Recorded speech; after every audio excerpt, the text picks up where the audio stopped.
Friend, स्वागत है आप सभी का अपने यूट्यूब चैनल फ्यूचर पॉइंट में। तो दोस्तों, आज के इस वीडियो में मैं बताने वाला हूं बिहार बोर्ड मेरी परीक्षा 2026 के लिए संस्कृत का ऐसे क्वेश्चन जो बिहार बोर्ड में बार बार पूछे जाते हैं। तो इस वीडियो को शुरू से अंत तक देखिएगा।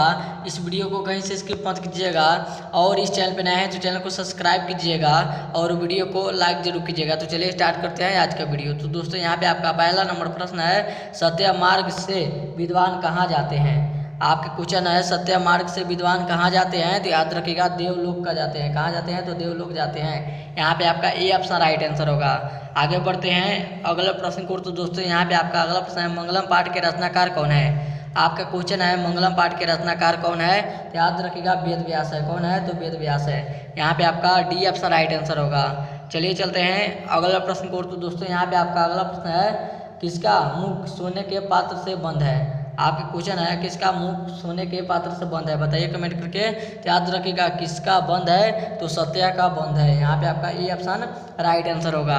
चलिए चलते हैं अगले प्रश्न को। तो दोस्तों, यहाँ पे आपका अगला प्रश्न है, कठोपनिषद के किसके बारे में कहा गया है।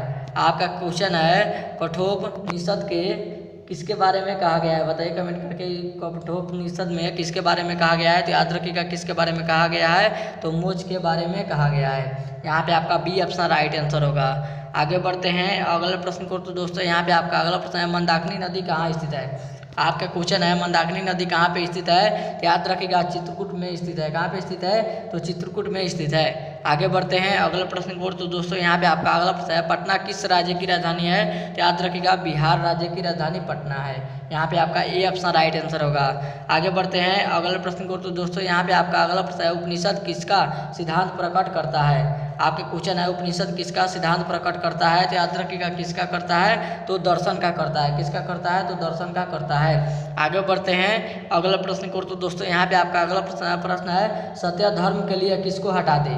आपका क्वेश्चन है, सत्य धर्म के लिए किसको हटा दे, तो याद रखिएगा किसको हटा दे, तो हिरमणीय पात्र को हटा दे। यहाँ पे आपका डी ऑप्शन राइट आंसर होगा।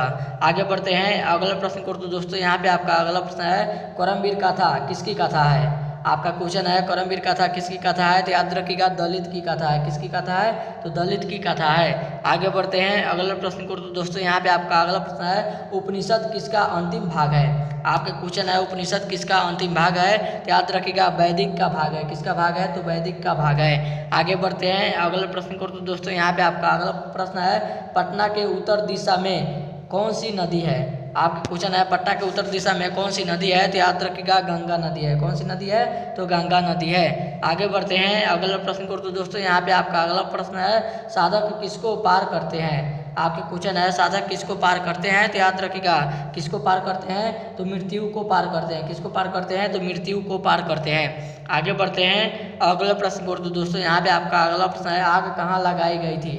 आपका क्वेश्चन है, आग कहाँ लगाई गई थी, तो याद रखिएगा आग कहाँ पे लगाई गई थी, तो आलसशाला में आग लगाई गई थी। कहाँ पे लगाई गई थी, तो आलसशाला में आग लगाई गई थी। आगे बढ़ते हैं अगले प्रश्न को। तो दोस्तों, यहाँ पे आपका अगला प्रश्न है, याज्ञवल्क्य ने अपनी पत्नी को क्या शिक्षा दी। आपका क्वेश्चन है, याज्ञवल्क्य ने अपनी पत्नी को क्या शिक्षा दी, याद रखिएगा याज्ञवल्क्य ने अपने पत्नी को क्या शिक्षा दी, तो आत्म तत्व का शिक्षा दी थी।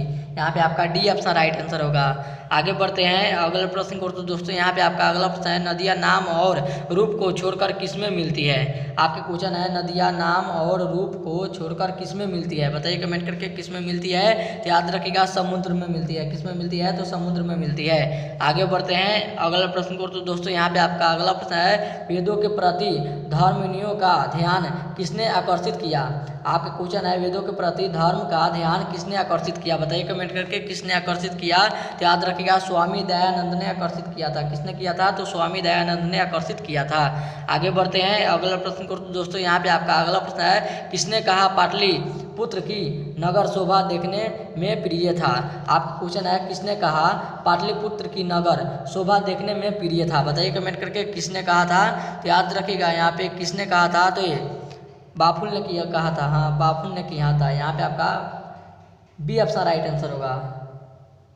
आगे बढ़ते हैं, बी ऑप्शन नहीं ना, यहाँ पे आपका यही ऑप्शन होगा, मेगास्थनी ने कहा था। आगे बढ़ते हैं अगला प्रश्न को। तो दोस्तों, यहाँ पे आपका अगला प्रश्न है, यह संपूर्ण संसार किसके द्वारा अनुशासित है। आपके क्वेश्चन है, यह संपूर्ण संसार किसके द्वारा अनुशासित है। याद रखिएगा परमात्मा के द्वारा अनुशासित है। किसके द्वारा अनुशासित है, तो परमात्मा के द्वारा अनुशासित है।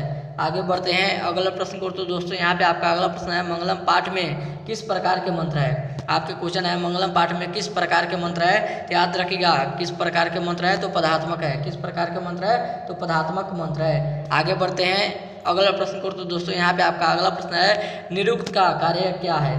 आपका क्वेश्चन है, निरुक्त का क्या कार्य है या कार्य क्या है। याद रखिएगा वेदार्थ बोध है। क्या है, तो वेदार्थ बोध है। यहाँ पे आपका बी ऑप्शन राइट आंसर होगा। और ये था आपका वीडियो का लास्ट क्वेश्चन। अब वीडियो यहीं पे खत्म करते हैं। उम्मीद करते हैं वीडियो आप सभी को बहुत ही अच्छा लगा होगा। तो इस वीडियो में जाते जाते इस वीडियो को जरूर एक लाइक कर दीजिएगा और चैनल पर नया है तो चैनल को सब्सक्राइब जरूर कीजिएगा। तब तक मिलते हैं अगले वीडियो में। तब तक bye bye, thank you for watching. मिलते हैं अगले वीडियो में।